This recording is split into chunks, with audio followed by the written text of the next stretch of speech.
மற்றொரு அண்மை செய்தி. முதலமைச்சர் ஜோசப் விஜய் பயணம் மேற்கொள்வதை முன்னிட்டு திருச்சியில் நாளை ட்ரோன்கள் பறக்க தடை விதிக்கப்பட்டிருக்கிறது. இது தொடர்பான மேலும் விவரங்களை தருவதற்காக செய்தியாளர் பக்ருதீன் இணைப்பில் இருக்கிறார். பக்ருதீன், வணக்கம். முதலமைச்சர் ஜோசப் விஜய் நாளை திருச்சி கிழக்கிற்கு வருகை தர இருக்கிறார். என்னென்ன ஏற்பாடுகள் செய்யப்பட்டிருக்கிறது? பாதுகாப்பு ஏற்பாடுகள் என்னென்ன முன்னேற்பாடு செய்யப்பட்டிருக்கிறது? முழு விவரங்கள்.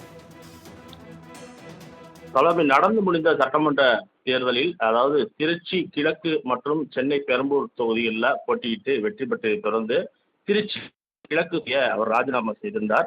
நிலையில தமிழக முதல்வர் கிழக்கு தொகுதி மக்களுக்கு நன்றி தெரிவிப்பதற்காக அந்த பொதுக்கூட்டம் நிகழ்ச்சியில் கலந்து கொள்வதற்காக நாளை தமிழக முதல்வர் விஜய் அவர்கள் திருச்சி வருகிறார். குறிப்பாக திருச்சி சத்திரம் பேருந்து நிலையம் அருகே உள்ள ஜெயின் ஜோசப் கல்லூரி மைதானத்தில் மாலை 5 மணிக்கு நன்றி தெரிவிக்கும் பொதுக்கூட்டமானது நடைபெற இருக்குது. இதற்காக சென்னையில் இருந்து தனி விமானம் மூலம் திருச்சிக்கு வருகை தரும் அவருக்கு உற்சாக வரவேற்பு அளிக்க தமிழக வெற்றிக் கழக தொண்டர்கள் தயாராகி வருகின்றனர். நன்றி தெரிவிக்கும் பொதுக்கூட்டத்திற்கான ஏற்பாடுகள் என்பது தீவிரமாக நடைபெற்று வருகிறது. குறிப்பாக இந்த பகுதியில் மேற்கூரை அமைக்கும் பணி என்பது நிறைவடைந்தாலும் 5000 நபர்கள், அதாவது 5000 நாற்காலிகள் போடும் பணி என்பது தீவிரமாக நடைபெற்று தற்போது முடிந்திருக்கிறது. மேலும் பொதுக்கூட்டத்தில் கலந்து கொள்ள வருபவர்களுக்கு அந்த QR பொருத்தப்பட்ட அடையாள அட்டை வழங்கப்பட்டுள்ளது. அந்த பணிகளும் தற்போது முடிவடைந்திருக்கிறது.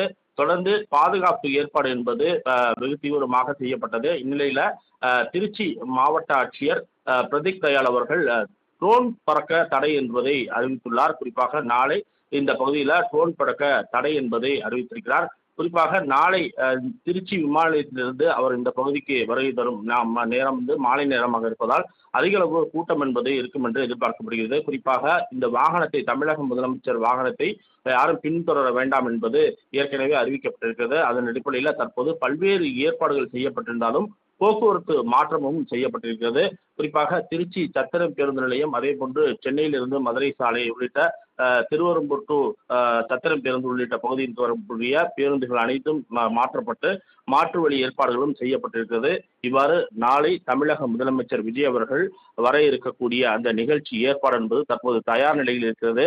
தமிழக முதல்வராக பொறுப்பேற்ற பிறகு, தமிழக வெற்றி கழக கட்சியில் இருந்து அந்த தமிழக முதல்வராக பொறுப்பேற்ற பிறகு தற்போது அந்த பொதுக்கூட்டம் என்பது அனைவரும் எதிர்பார்க்க பொதுக்கூட்டமாக இருக்கிறது. குறிப்பாக கிழக்கு தொகுதியில நன்றி அறிவிப்பு பொதுக்கூட்டமாக இது இருக்கிறது. இந்த பகுதியில தமிழக முதலமைச்சர் விஜய் அவர்கள் எந்த மாதிரியான உரையாற்றுகிறார், ஏனென்றால் பொதுமக்களுக்கு பல்வேறு வாக்குறுதிகளை பெற்று தமிழக முதல்வராக இருக்கக்கூடிய நிலையில இந்த கிழக்கு தொகுதி மக்களுக்கு எந்த மாதிரியான உரையாற்றுகிறார், தமிழக மக்களுக்கு எந்த மாதிரியான அறிவிப்புகளை விடுகிறார் உள்ளிட்ட பல்வேறு விஷயங்களை ஆர்வமாக தற்போது பொதுமக்கள் மற்றும் அரசியல் பிரமுகர்கள் என அனைவரும் எதிர்பார்க்கிறார்கள். சரியாக நாளை மாலை 5 மணிக்கு இந்த பொதுக்கூட்டம் என்பது திருச்சி சத்திரம் பேருந்து நிலையம் இருக்கக்கூடிய புனித வளனார் கல்லூரி அருகே நடைபெற இருக்கிறது. தங்களின் முழு விவரங்களுக்கு நன்றி பக்ருதீன்.